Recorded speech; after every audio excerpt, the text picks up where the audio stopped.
Hello student, हम लोगों ने पिछले लेक्चर में फैक्टर के बारे में देखा था कि SN1 SN2 कौन कौन से फैक्टर्स पे डिपेंड करता है, न्यूक्लियोफिलिसिटी कैसे हम लोग डिसाइड करेंगे, लिविंग ग्रुप की एबिलिटी कैसे डिसाइड करेंगे। हम लोग ये देखे थे कि सबस्ट्रेट में क्या कैसे होता है। फिर हम लोग देखे थे सॉल्वेंट के बारे में, पोलर सॉल्वेंट क्या होता है, पोलर प्रोटिक सॉल्वेंट क्या होता है, पोलर एप्रोटिक सॉल्वेंट क्या होता है। पोलर प्रोटिक सॉल्वेंट SN1 में लगाते हैं, पोलर एप्रोटिक सॉल्वेंट हम लोग SN2 में लगाते हैं। जितना स्ट्रॉन्ग न्यूक्लियोफाइल होगा SN2 को फेवर करेगा, वीक न्यूक्लियोफाइल SN1 को फेवर करेगा। लिविंग ग्रुप जितना अच्छा SN1 और SN2 दोनों के रेट को इंक्रीज करेगा।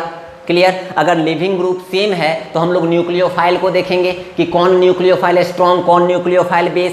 स्ट्रॉन्ग जितना ज़्यादा स्ट्रॉन्ग न्यूक्लियोफाइल SN2 को फेवर करता है, क्योंकि SN2 के रेट पे न्यूक्लियोफाइल आता है। SN1 के रेट में न्यूक्लियोफाइल का कोई मतलब नहीं है। आप न्यूक्लियोफाइल कितना भी स्ट्रॉन्ग ले लो, SN1 से उसको कोई मतलब नहीं है रेट में, क्योंकि रेट सिर्फ और सिर्फ SN1 में सबस्ट्रेट पे डिपेंड करता है। ये आपको पता है। तो कुछ क्वेश्चंस हम लोग देखते हैं SN1 और SN2 के कंपेरिटी पे। तो हम लोग अगर सिंपल एक क्वेश्चन डिसाइड करें, जैसे हम लोग लेते हैं यहाँ पे, अगर आप देखोगे यहाँ पर ले लेते हैं हम लोग CH2 सिंगल बॉन्ड Cl, और यहाँ पर अगर हम लोग ले लेते हैं सिंगल बॉन्ड CH3, और फिर ले लेते हैं हम लोग यहाँ पर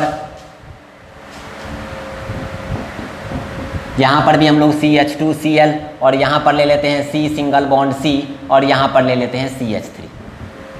ठीक है, यहाँ पर एक H हो जाएगा। अब आपसे यहाँ पे पूछा गया कि कंपेयर करना है रेट ऑफ रिएक्शन, कंपेयर करना है यहाँ पर आपको rate of reaction, compare rate of SN1 reaction, rate of SN1 reaction. SN1 reaction में आपसे पूछा जा रहा है कि किसका रेट ज़्यादा होगा। तो आप सिंपल बोलो, रेट की जब भी बात करेंगे SN1 में, तो यार SN1 के रेट सबसे पहले कार्बोकैटायन पे डिपेंड करता है बाबू। यहाँ न्यूक्लियोफाइल से कोई मतलब नहीं है। आप देखो तो यहाँ पर जैसे ही ये Cl हटेगा, इस C पे आएगा पॉजिटिव चार्ज, ठीक है। और यहाँ पर आप देखोगे तो इस Cl को आप हटाओगे तो इस कार्बन पे आएगा पॉजिटिव चार्ज। अब बताओ, यहाँ पर तो अल्फा हाइड्रोजन है 3, यहाँ पर आपके पास अल्फा हाइड्रोजन है 3, और यहाँ पर आपके पास अल्फा हाइड्रोजन है 1। तो कार्बोकैटायन की स्टेबिलिटी, अरे भाई GOC तो आपको आती है, आपको कार्बोकैटायन की स्टेबिलिटी निकालना तो आता है। ये सब ढेर सारा क्वेश्चन हम लोगों ने देखा है कि हम लोग पहले हाइपर कंजुगेशन देखते थे। यहाँ पर अल्फा हाइड्रोजन 1 है, यहाँ अल्फा हाइड्रोजन 3 है। कार्बोकैटायन की स्टेबिलिटी इसकी ज़्यादा हो जाएगी, इसकी कम हो जाएगी, और जिस कार्बोकैटायन की स्टेबिलिटी ज़्यादा, उसके SN1 की रेट भी ज़्यादा होगी। तो हम लोग अगर इसको A बोले, इसको अगर हम B बोले, तो हम लोग बोलेंगे A ग्रेटर देन B। ठीक है, क्योंकि अब बाबू अगर आपको समझ में नहीं आ रहा है क्यों इसका कार्बोकैटायन का स्टेबिलिटी इसका ज़्यादा और इसका कम, तो बाबू हम कुछ नहीं कर सकते हैं, क्योंकि यार GOC हम खूब बढ़िया से बताए हुए हैं कि कहाँ पर SN1, कहाँ पर आपका कार्बोकैटायन का स्टेबिलिटी बढ़ेगा, कहाँ घटेगा, कहाँ साइक्लोप्रोपाइल कैटायन होता था, कहाँ डांसिंग रेजोनेंस, कहाँ एरोमेटिक, कहाँ रेजोनेंस, कहाँ अल्फा हाइड्रोजन, कहाँ इंडक्टिव, कहाँ मेजोमेरिक। ये सारा केस हम लोगों ने देखा था। तो यहाँ हम बोलेंगे A ग्रेटर देन B। ये हम लोग सिंपल बेस देखते हैं। अब हम लोग 4-5 क्वेश्चन का कलेक्शन देखते हैं, और फिर हम लोग SN1 के रेट को कंपेयर करते हैं। पहले आप इस क्वेश्चन को नोट डाउन कर लीजिए।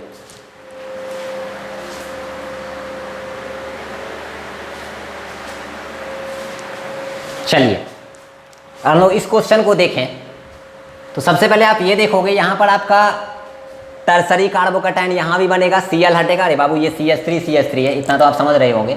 यहाँ CH3 हर जगह आपका CH3 है। तो यहाँ पर देखो हर जगह टर्सरी कार्बोकैटायन ही बनेगा। तो यहाँ पर अब लिविंग ग्रुप अलग अलग है। तो SN1 में लिविंग ग्रुप जितना अच्छा होगा, SN1 का रेट उतना ही अच्छा होगा। और हम लोग एमोंग हैलोजन देखे हैं, लिविंग ग्रुप की एबिलिटी जो होती है वो I- की सबसे ज़्यादा, उसके बाद Br- की, उसके बाद Cl- की, और उसके बाद F- की। ये this will be the correct order of leaving group ability among halogen group. ये क्लियर। अब आप देखो तो यहाँ पर आपका क्लोरीन है, यहाँ पर आपका ब्रोमीन है, यहाँ पर आपका आयोडीन है। बन रहा है तीनों में कार्बोकैटायन, टर्सरी ही। कार्बोकैटायन की स्टेबिलिटी तीनों में सबसे ज़्यादा, तीनों में ज़्यादा। तो हम लोग बोलेंगे लिविंग ग्रुप देखो, जिसका लिविंग ग्रुप सबसे अच्छा, उसका रेट सबसे अच्छा होगा, क्योंकि वो बॉन्ड सबसे पहले ब्रेक करेगा। तो अब आप बताओ, यहाँ पर अगर हम लोग बात करेंगे तो क्लोरीन का लिविंग ग्रुप सबसे अच्छा क्लोरीन होता है। तो हम लोग बोलेंगे इसका लिविंग ग्रुप में इसका स्टेबिलिटी सबसे, यानी रेट सबसे अच्छा, उसके बाद हो जाएगा इसका, और देन हो जाएगा आयोडीन वाले का। उल्टा हो गया, उल्टा हो गया। ध्यान दीजिएगा, आयोडीन वाले का सबसे अच्छा होता है ना, अभी अभी तो लिखे हुए हैं, तो हम लोग बोलेंगे आयोडीन वाले का सबसे अच्छा, उसके बाद ब्रोमीन वाले का, उसके बाद Cl वाले का, क्योंकि तीनों में टर्सरी कार्बोकैटायन ही बनेगा, तीनों में टर्सरी कार्बोकैटायन, तो ये कॉमन हो गया। लिविंग ग्रुप पकड़ो तो लिविंग ग्रुप अलग अलग है, अगर लिविंग ग्रुप भी सेम होता तो हम बोलते तीनों का रेट सेम है, लेकिन यहाँ तीनों का लिविंग ग्रुप अलग अलग, और जिसका लिविंग ग्रुप जितना अच्छा उसका रेट SN1 का भी उतना अच्छा, तो हम बोले आई लिविंग ग्रुप जितना अच्छा तो हम लोग बोलेंगे इसका रेट सबसे अच्छा हो गया। क्लियर। अब यहाँ आ जाओ, यहाँ बोलेंगे बाबू, यहाँ आप देखोगे यहाँ पर भी Br हटेगा तो पॉजिटिव चार्ज पाई का पॉजिटिव के साथ रेजोनेंस, यहाँ भी पॉजिटिव पाई का पॉजिटिव के साथ रेजोनेंस, यहाँ भी पॉजिटिव पाई का पॉजिटिव के साथ रेजोनेंस, तीनों में इक्वली रेजोनेंस के थ्रू स्टेबलाइज्ड है। ठीक है, तो अब देखो लिविंग ग्रुप का फिर डिफरेंस आ गया, यहाँ पर आयोडीन है, फिर से हम लोग बोलेंगे आयोडीन बेस्ट लिविंग ग्रुप, जब बेस्ट लिविंग ग्रुप है तो बेस्ट रेट होगा, तो हम लोग बोलेंगे इसका रेट सबसे अच्छा, देन इसका, और सबसे लिस्ट रेट जो होगा वो इसका हो जाएगा। क्लियर। फिर आ जाओ इसमें, यहाँ पर आप देखोगे यहाँ पर भी पॉजिटिव चार्ज बनेगा, यहाँ भी पॉजिटिव चार्ज बनेगा, यहाँ भी पॉजिटिव चार्ज बनेगा, तीनों में डांसिंग रेजोनेंस के कारण मेरा मोस्ट स्टेबल कार्बोकैटायन बनेगा, क्योंकि यहाँ पर cyclopropyl cation, cyclopropyl cation, cyclopropyl cation, चूंकि तीनों में डांसिंग रेजोनेंस, चूंकि तीनों में मोर स्टेबिलिटी, तो हम बोलेंगे यार लिविंग ग्रुप को पकड़ो। फिर से यहाँ पर आयोडीन मेरा बेस्ट लिविंग ग्रुप, इसीलिए ये मेरा हो जाएगा बेस्ट रेट SN1 का, इसके बाद इसका हो जाएगा और देन इसका हो जाएगा। बेसिक आपको समझ में आ रहा है। अब आप यहाँ आ जाओ, इस वाले केस में देखो तो यहाँ पर अगर हम लोग Cl की बात करेंगे तो दोनों में लिविंग ग्रुप सेम है, इस बार लिविंग ग्रुप डिसाइड नहीं कर पाएगा, इस बार कार्बोकैटायन की स्टेबिलिटी डिसाइड कर देगी। तो ये Cl को हटाओगे तो पॉजिटिव चार्ज पाई का पॉजिटिव के साथ रेजोनेंस, और ये Cl तो बेचारा हटेगा ही नहीं, और हटेगा भी तो मोर इलेक्ट्रोनिगेटिव एटम पे पॉजिटिव चार्ज। बाबू बताओ ना, डबल बॉन्डेड पे पॉजिटिव चार्ज लेस स्टेबल ना, और यहाँ पाई का पॉजिटिव के साथ यहाँ रेजोनेंस ना, तो यहाँ पर रेजोनेंस हो गया, और रेजोनेंस के कारण ये मोर स्टेबल, इसलिए इसका रेट ज़्यादा, इसका रेट कम, क्योंकि इस दोनों का लिविंग ग्रुप सेम है। अब इस दोनों में आ जाओ, यहाँ पर आप देखो लिविंग ग्रुप दोनों में सेम, तो यहाँ पर देखो यहाँ पर आपका टर्सरी कार्बोकैटायन बन रहा है, यहाँ पर आपका देखोगे तो 2 डिग्री कार्बोकैटायन बन रहा है, क्योंकि हम जानते हैं कि 3 डिग्री कार्बोकैटायन मोस्ट स्टेबल, तो बोलेंगे इसका रेट ज़्यादा अच्छा होगा।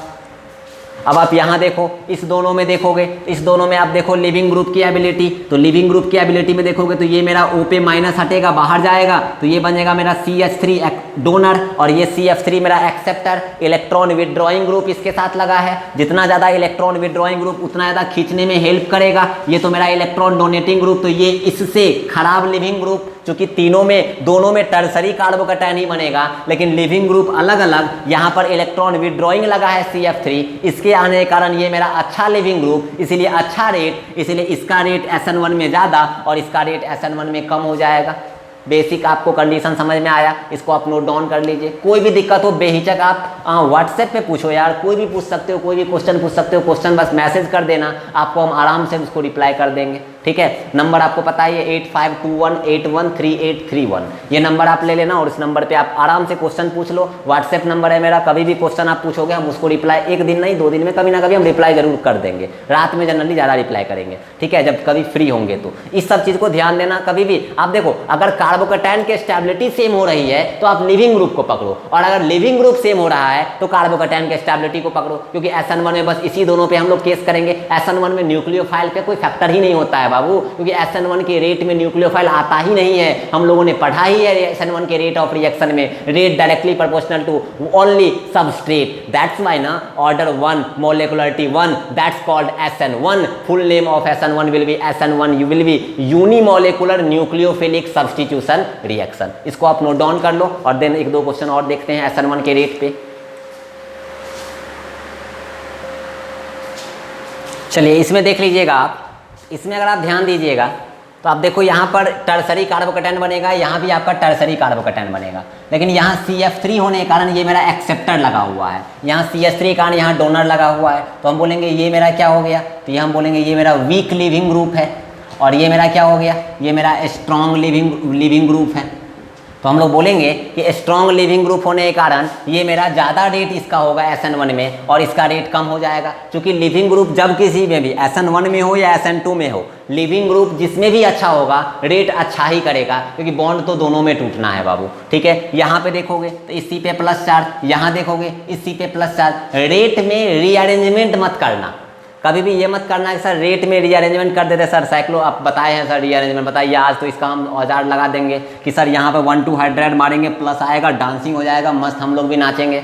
लेकिन ऐसा नहीं होगा। रीजन है कि जब कभी भी रेट की बात करते हो बाबू, तो रेट में रीअरेंजमेंट करके रेट नहीं नापा जाता है। रेट तभी होगा जिसके साथ हैलोजन अटैच हो, जिसके साथ बॉन्ड ब्रेक होने के बाद जिस कार्बन पे पॉजिटिव चार्ज आए उसी पे हम लोग रेट मेजर करते हैं। तो यहाँ पर इस पे प्लस चार्ज, यहाँ पर इस पे प्लस चार्ज, यहाँ पर डांसिंग रेजोनेंस हो जाएगा। ये मेरा मोस्ट स्टेबल कार्बोकैटायन, ये मेरा सिर्फ 2 अल्फा हाइड्रोजन के कारण ये हाइपर कंजुगेशन होगा, तो ये मेरा लेस कार्बोकैटायन। तो बोलेंगे इसका रेट SN1 में ज़्यादा, इसका रेट SN1 में कम। तो हम लोग बस सिंपल समझ लेना, कभी भी रेट की बात करेंगे तो आप कभी भी कार्बोकैटायन को रीअरेंजमेंट नहीं करना बाबू। जहाँ रीअरेंजमेंट करना होगा वहाँ तो करोगे ही, खूब करना। 1 2 hydride, 1 2 methyl, 1 2 phenyl, H greater than, D greater than, T greater than, pH greater than R, better electron donor R, better migrator. जो जितना अच्छा डोनर होगा वो उतना जल्दी माइग्रेट करेगा। बस हम लोग को स्टेबिलिटी गेन कराते जाना है और माइग्रेट कराते जाना है, स्टेबिलिटी गेन करते जाएंगे, कार्बोकैटायन मेरा मोर स्ट्रॉन्ग होते जाएगा।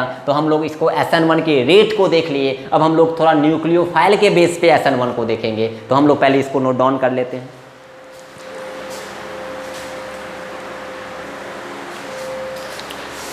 चलिए इस क्वेश्चन को देखते हैं। इसमें आपका न्यूक्लियोफाइल भी आ गया।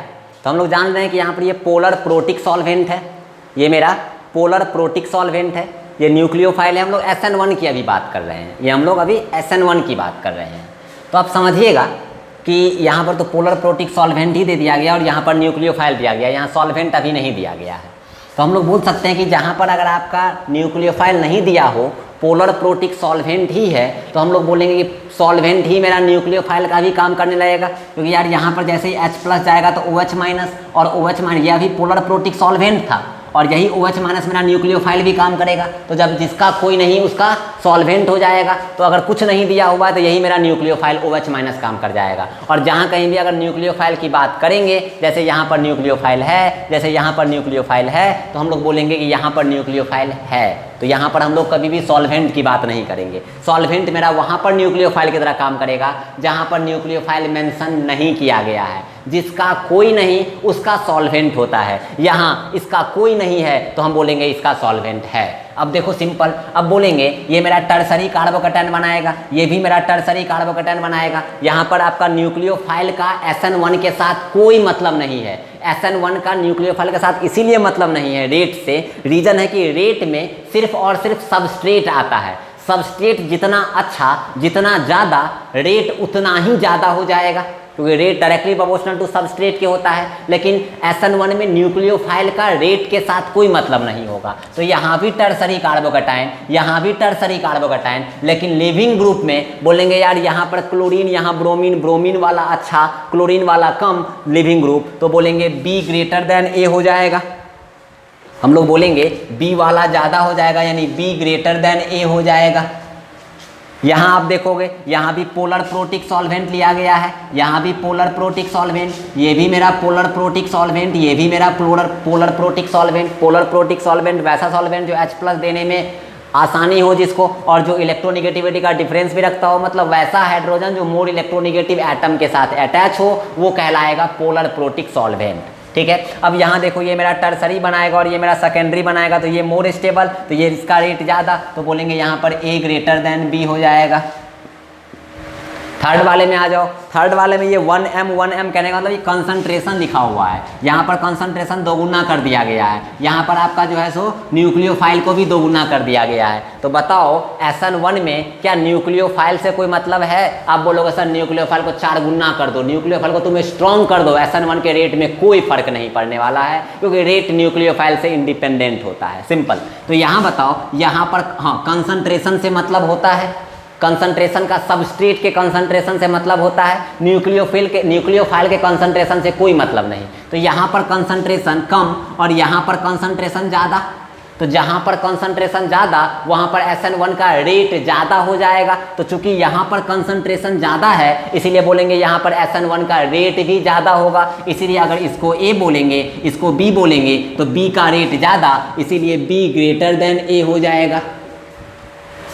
हाँ, आपका न्यूक्लियोफाइल का कंसंट्रेशन यार 10 गुना कर दो ना, 20 गुना कर दो ना, SN1 के रेट से कोई मतलब नहीं है, लेकिन कंसंट्रेशन के 2 गुना 4 गुना 8 गुना करने से आपका रेट पे फर्क पड़ जाएगा बाबू। क्योंकि SN1 के रेट में हम लोग पढ़े थे, रेट डायरेक्टली प्रोपोर्शनल टू सिर्फ और सिर्फ सबस्ट्रेट, लेकिन वही SN2 आ जाएगा और न्यूक्लियोफाइल के 2 गुना 4 गुना करने से बहुत फर्क पड़ेगा। क्योंकि SN2 के केस में हम लोग रेट पढ़े हैं, डायरेक्टली प्रोपोर्शनल टू सबस्ट्रेट तो होगा ही, साथ ही साथ न्यूक्लियोफाइल भी आ जाएगा SN2 में, तो वहां पर न्यूक्लियोफाइल का कंसंट्रेशन फेवर करने लगेगा SN2 को। क्लियर? तो यहाँ पर क्लियर, न्यूक्लियोफाइल का कंसंट्रेशन SN1 के रेट पे कोई फर्क नहीं डालता है। यहाँ आ जाओ, यहाँ पर देखेंगे तो आपका सबस्ट्रेट यहाँ पर भी वही, यहाँ पर भी आपका सबस्ट्रेट वही है, यहाँ पर न्यूक्लियोफाइल आपका एक कंसंट्रेशन 2 गुना कर दिया गया, न्यूक्लियोफाइल का कंसंट्रेशन 10 गुना कर दो, कोई फर्क नहीं, कंसंट्रेशन दोनों में सेम, दोनों का कार्बोकेटायन का स्टेबिलिटी भी सेम, दोनों के लिविंग ग्रुप भी सेम, तो हम बोलेंगे दोनों का रेट भी सेम, तो A is equal to B। अगर ये A है और ये B है तो हम बोलेंगे यहाँ रेट दोनों में सेम हो जाएगा। क्यों? तो आप देखो लिविंग ग्रुप भी सेम है, दोनों के कार्बोकेटायन का स्टेबिलिटी भी सेम होगा। हाँ, न्यूक्लियोफाइल का कंसंट्रेशन 2 गुना है, लेकिन SN1 के रेट में न्यूक्लियोफाइल के कंसंट्रेशन से कोई फर्क नहीं पड़ता है, इसीलिए बोलेंगे यार कि यहाँ पर दोनों का रेट सेम, तो हम बोलेंगे A is equal to B। तो अब आपको मे बी SN1 के रेट पे SN1 कहाँ लगेगा ये सब फैक्टर समझ में आ गया होगा। अब हम लोग बात करते हैं SN2 का, आप इसको पहले नोट डाउन कर लो। ध्यान देना, SN1 में न्यूक्लियोफाइल से कोई मतलब नहीं कि न्यूक्लियोफाइल मेरा स्ट्रॉन्ग है कि न्यूक्लियोफाइल वीक है। हाँ, SN1 में अगर दोनों में अगर न्यूक्लियोफाइल आ रहा है तो हम लोग ये जरूर देखेंगे कि कौन न्यूक्लियोफाइल जल्दी अटैक करेगा, तो हम बोलेंगे वीक न्यूक्लियोफाइल SN1 में जल्दी अटैक करेगा और स्ट्रॉन्ग न्यूक्लियोफाइल SN2 में जल्दी अटैक करेगा। क्लियर? जितना खराब न्यूक्लियोफाइल होगा उतना जल्दी SN1 में करेगा, जितना अच्छा न्यूक्लियोफाइल होगा SN2 को फेवर करेगा।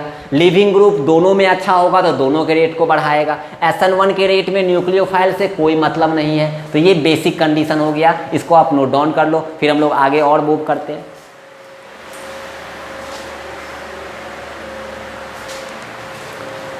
चलिए, अब अगर हम लोग SN2 के रिएक्शन की बात करें तो आप SN2 में देखते हो कि SN2 के rate inversely proportional to steric hindrance होता है। ठीक है, SN2 में जो रेट होता है वो inversely proportional to steric hindrance होता है।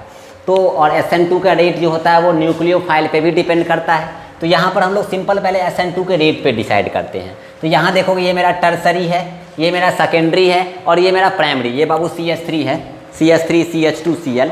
अगर हम लोग इसको लिखेंगे तो ये मेरा कार्बन है और ये मेरा कार्बन है, तो CCCl, या इसी को लिख सकते हैं CH3 और ये हो गया मेरा CH2 और Cl। तो ये मेरा बन जाएगा यहाँ पर स्टेरिक हिंड्रांस सबसे ज़्यादा, तो यहाँ पर SN2 का रेट सबसे कम, और यहाँ पर स्टेरिक हिंड्रांस सबसे कम, तो यहाँ पर SN2 का रेट सबसे ज़्यादा। तो हम बोलेंगे SN2 में उल्टा हो जाएगा, क्योंकि SN2 में बाबू कार्बोकेटायन को याद भी मत करना, SN2 का कार्बोकेटायन आपको धोखा दे देगा। SN1 में कार्बोकेटायन को हमेशा याद रखना। तो ये हो जाएगा A का। B में आ जाओ तो B में Cl पे हटेगा C पे प्लस चार्ज, यहाँ Cl पे हटेगा C पे प्लस चार्ज। अब दोनों में आपका कार्बोकेटायन का तो रेजोनेंस या कार्बोकेटायन का स्टेबिलिटी पे देखेंगे नहीं, यहाँ पर हम लोग स्टेरिक हिंड्रांस पे देखेंगे। तो यहाँ पर देखोगे तो कार्बन का जो नेक्स्ट एडजेसेंट एटम है वो हाइड्रोजन और कार्बन है। यहाँ पर आप देखोगे तो हाइड्रोजन और ये फिनाइल रिंग है। फिनाइल रिंग मेरा बल्की ग्रुप है, बल्की ग्रुप होने के कारण यहाँ पर स्टेरिक हिंड्रांस ज़्यादा होगा। स्टेरिक हिंड्रांस के ज़्यादा होने के कारण यहाँ पर SN2 का रेट कम होगा। यहाँ पर आपका नेक्स्ट यहाँ पर H है और नेक्स्ट एटम हाइड्रोजन ही है, तो यहाँ पर एटम छोटा, स्टेरिक हिंड्रांस कम, क्योंकि यार ये फिनाइल रिंग इससे दूर चला गया, दूर जाने से स्टेरिक हिंड्रांस कम होता है। यहाँ पर जस्ट बगल में है स्टेरिक हिंड्रांस, यहाँ पर इसके कंपेयर में ज़्यादा, इसलिए रेट यहाँ पर कम, रेट यहाँ पर ज़्यादा। तो बोलेंगे इसका रेट ज़्यादा, इसका रेट कम, किसका केस में? SN2 के केस में। क्लियर? यहाँ पे आ जाओ तो यहाँ Cl हटेगा तो पॉजिटिव, यहाँ Cl हटेगा तो पॉजिटिव, तो यहाँ तो SN2 आपका काम ही नहीं करेगा, क्योंकि वैसा कार्बन जो 2 रिंग को कॉमन हो, यहाँ पर एक ये जो बीच से हम खींचे तो इधर भी एक रिंग हो गया। अगर इसको हम अच्छे से दिखाएं तो आप ऐसा दिखा सकते हो, तो यहाँ पे तो कार्बन है। अब देखो यहाँ पर ये जो मेरा खींचा गया तो ये कार्बन और ये कार्बन दोनों रिंग में कॉमन हो गया, तो इस कार्बन को हम लोग बोलते हैं ब्रिज हेड कार्बन, इसको बोलते हैं हम लोग bridge head carbon. Bridge head carbon, और इसका स्टेबिलिटी बहुत कम होता है, इसमें SN2 काम भी नहीं करेगा। इस केस में सब्स्टिट्यूशन कराना बहुत टफ, यानी कि ना के बराबर, और इसका रेट अच्छा, तो हम बोलेंगे इसका रेट ज़्यादा इसके कंपेयर में, क्योंकि ये मेरा ब्रिज हेड कार्बन पे पॉजिटिव चार्ज है, वहाँ पे न्यूक्लियोफाइल को अटैक कराना बहुत टफ हो जाएगा, क्योंकि ब्रिज हेड कार्बन अनस्टेबल होता है। क्लियर। नेक्स्ट यहाँ पे आ जाओ, यहाँ पर हर जगह मेरा सब सेम चीज़, बस लिविंग ग्रुप पे डिसाइड करेगा। जितना अच्छा लिविंग ग्रुप SN1 SN2 दोनों का रेट उतना ही अच्छा। यहाँ पर सबसे अच्छा लिविंग ग्रुप I हो जाएगा, लिखा ही हुआ है I minus Br minus Cl minus F minus, तो बोलेंगे इसका SN2 का रेट सबसे अच्छा, देन इसका, और देन सबसे लास्ट में इसका। This will be the correct order of SN2 का रेट ऑफ रिएक्शन, जो भी हम कहें। अगर हम लोग बात करेंगे इस दोनों में, तो बताओ यार, यहाँ पर आपका लगा हुआ है लिविंग ग्रुप, यहाँ भी आपका लिविंग ग्रुप, दोनों में सेम स्टेरिक हिंड्रांस। यहाँ पर एक्सेप्टर लगा है, यहाँ डोनर लगा है। एक्सेप्टर जितना ज़्यादा, यानी इलेक्ट्रॉन विड्रॉइंग जितना ज़्यादा, बेसिसिटी उतना ही कम, बेसिसिटी जितना ही कम, लिविंग ग्रुप उतना अच्छा, लिविंग ग्रुप जितना अच्छा, रेट उतना ही बढ़िया।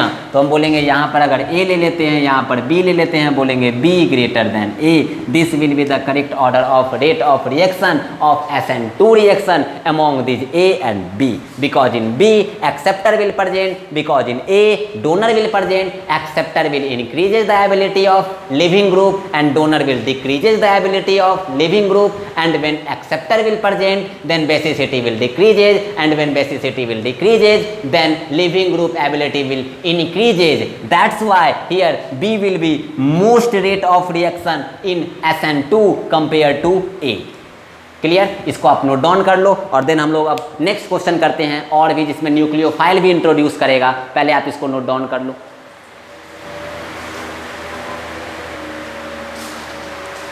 चलिए अब हम इसको देखते हैं, लास्ट है मेरा SN1 SN2 के क्वेश्चंस में। तो यहाँ पर जब हम लोग SN2 के रेट की बात करते हैं तो बाबू न्यूक्लियोफाइल भी आता है, ठीक है। तो न्यूक्लियोफाइल जितना अच्छा होगा SN2 का रेट उतना ही अच्छा होगा। न्यूक्लियोफाइल का SN1 के साथ कोई रिलेशन नहीं है, रेट में रिलेशन तो है ही बाबू, लेकिन रेट में कोई रिलेशन नहीं होगा, क्योंकि SN1 में रेट सिर्फ और सिर्फ सबस्ट्रेट पे डिपेंड करता है, SN2 में रेट सबस्ट्रेट और न्यूक्लियोफाइल दोनों पे डिपेंड करता है। अब यहाँ देखोगे तो OH माइनस और SS माइनस में, यहाँ पर देखो इसका साइज इंक्रीज किया, साइज इंक्रीज करने से न्यूक्लियोफिलिसिटी इंक्रीज करेगा, क्योंकि यहाँ पर भी लिविंग ग्रुप सेम, स्टेरिक हिंड्रांस भी सेम, तो सबस्ट्रेट तो सेम हो गया। सबस्ट्रेट सेम, तो एक बार आप न्यूक्लियोफाइल को चेक कर लो। अगर न्यूक्लियोफाइल भी सेम होता तो बोलते दोनों का रेट सेम है, लेकिन क्या यहाँ न्यूक्लियोफाइल दोनों सेम है? आप बोलोगे नहीं। और SN2 के रेट की बात कर रहे हैं तो SN2 में तो बाबू रेट न्यूक्लियोफाइल पे भी डिपेंड करता है। अब OH माइनस और SH माइनस में चूंकि down the group size increase करता है तो न्यूक्लियोफिलिसिटी भी इंक्रीज करेगा। तो OH माइनस और SH माइनस में चूंकि यहाँ पर हम फजांस रूल वाला कॉन्सेप्ट बताए थे कि साइज एनायन का जितना ज़्यादा होगा न्यूक्लियोफिलिसिटी उतना ही ज़्यादा होगा। Fajans rule, polarization, polarizing power, cation anion, anion बड़ा कैटायन छोटा, एबिलिटी ज़्यादा, कोवैलेंट बॉन्ड ज़्यादा, याद करो फजांस रूल। तो यहाँ SH माइनस मेरा स्ट्रॉन्ग न्यूक्लियोफाइल, SH माइनस मेरा स्ट्रॉन्ग न्यूक्लियोफाइल, ठीक है, और ये मेरा वीक न्यूक्लियोफाइल। इस कारण से वीक न्यूक्लियोफाइल मेरा SN1 को फेवर करता है, स्ट्रॉन्ग न्यूक्लियोफाइल SN2 को फेवर करता है। तो बोलेंगे यहाँ पर B ग्रेटर देन A, तो B का SN2 का रेट ज़्यादा होगा A के कंपेयर में। क्या सबस्ट्रेट डिसाइड किया? इस केस में सबस्ट्रेट डिसाइड नहीं कर पाया, इस केस में न्यूक्लियोफाइल डिसाइड किया, क्योंकि ये न्यूक्लियोफाइल स्ट्रॉन्ग और चूंकि SN2 के रेट में न्यूक्लियोफाइल भी आता है, जितना अच्छा न्यूक्लियोफाइल होगा रेट SN2 का उतना ही अच्छा होगा। यहाँ SH माइनस के साइज ज़्यादा होने से न्यूक्लियोफाइल अच्छा है, इसीलिए इसका रेट भी अच्छा हुआ, इसलिए बोले B का रेट ज़्यादा A के कंपेयर में, तो B greater than A। Second question देखते हैं। यहाँ देखोगे तो यहाँ इस बार न्यूक्लियोफाइल दोनों सेम है, न्यूक्लियोफाइल सेम है। तो अब देखो सबस्ट्रेट, यहाँ सबस्ट्रेट में स्टेरिक हिंड्रांस सेम, बस लिविंग ग्रुप के बेस पे देखो तो यहाँ लिविंग ग्रुप ये वाला अच्छा है, ये वाला वीक है, क्योंकि Br माइनस अच्छा लिविंग ग्रुप, Cl माइनस मेरा खराब लिविंग ग्रुप, तो ये मेरा अच्छा रेट डिसाइड करेगा SN2 में। क्योंकि लिविंग ग्रुप तो SN1 भी अच्छा होगा और SN2 भी अच्छा करेगा, तो बोलेंगे यहाँ पर B ग्रेटर देन A। किस बेसिस पे? क्या न्यूक्लियोफाइल, क्या सबस्ट्रेट? सिर्फ और सिर्फ लिविंग ग्रुप के बेसिस पे। Br माइनस मेरा स्ट्रॉन्ग लिविंग ग्रुप, ये Cl मेरा वीक लिविंग ग्रुप, इसीलिए बोलेंगे इसका SN2 का रेट अच्छा, तो B ज़्यादा A के कंपेयर में, चूंकि न्यूक्लियोफाइल दोनों का सेम है। नेक्स्ट देख लो, यहाँ पे आप देखोगे तो यहाँ पर आपका CH3HDOCOCH3 CH3HDOCOCH3 मतलब सबस्ट्रेट आपका सेम है। तो सबस्ट्रेट को हम लोग देखेंगे भी नहीं क्योंकि न्यूक्लियोफाइल भी सेम, सॉरी सबस्ट्रेट सेम मतलब लिविंग ग्रुप भी सेम। अब यहाँ देखो, यहाँ लिविंग न्यूक्लियोफाइल मेरा OH माइनस है, यहाँ लिविंग ग्रुप मेरा सॉरी यहाँ न्यूक्लियोफाइल मेरा SH माइनस है, यहाँ न्यूक्लियोफाइल OH माइनस, यहाँ न्यूक्लियोफाइल SH माइनस। और जानते हैं न्यूक्लियोफिलिसिटी के ऑर्डर में चूंकि SH minus better nucleophile than OH minus, और जो जितना अच्छा न्यूक्लियोफाइल वो उतना ज़्यादा SN2 को फेवर करेगा। तो ऊपर के क्वेश्चन में हम लोगों ने देखा था कि ये फेवर किया था SN2 को, सिमिलरली इस दोनों में भी ये फेवर करेगा SN2 को, तो बोलेंगे B फेवर करेगा SN2 को, तो बोलेंगे B greater than A।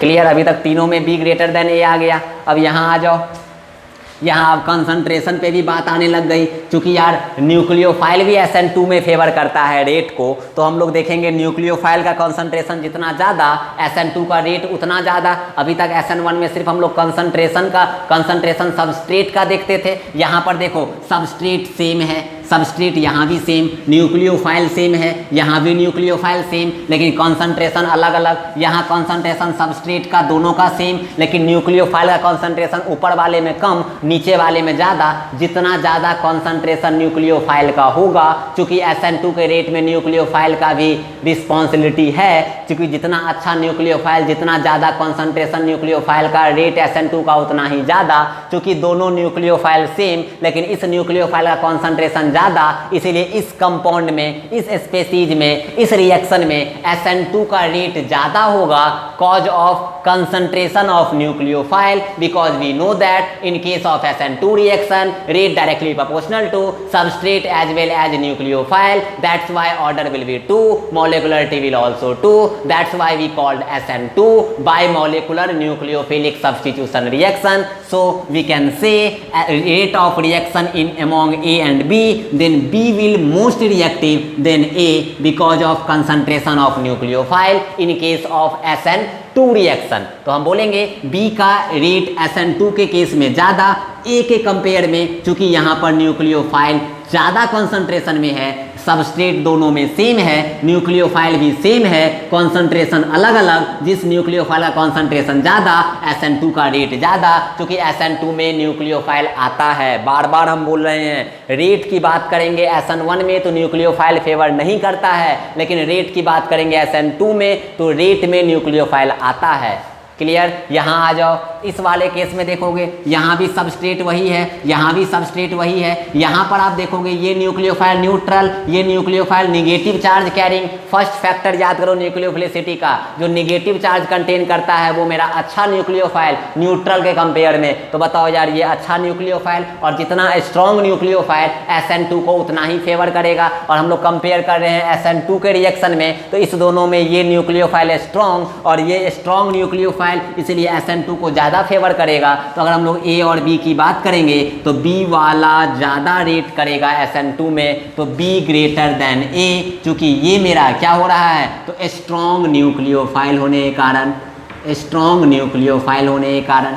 Clear, तो SN1 SN2 आपको मे भी क्लियर हुआ होगा। कोई भी दिक्कत SN1 SN2 में तो आप बताइएगा। SN1 में आप याद रखना कि SN1 सबस्ट्रेट पे डिपेंड करता है रेट, SN1 में रेट सबस्ट्रेट पे और स्टेबिलिटी ऑफ कार्बोकैटायन पे डिपेंड करेगा।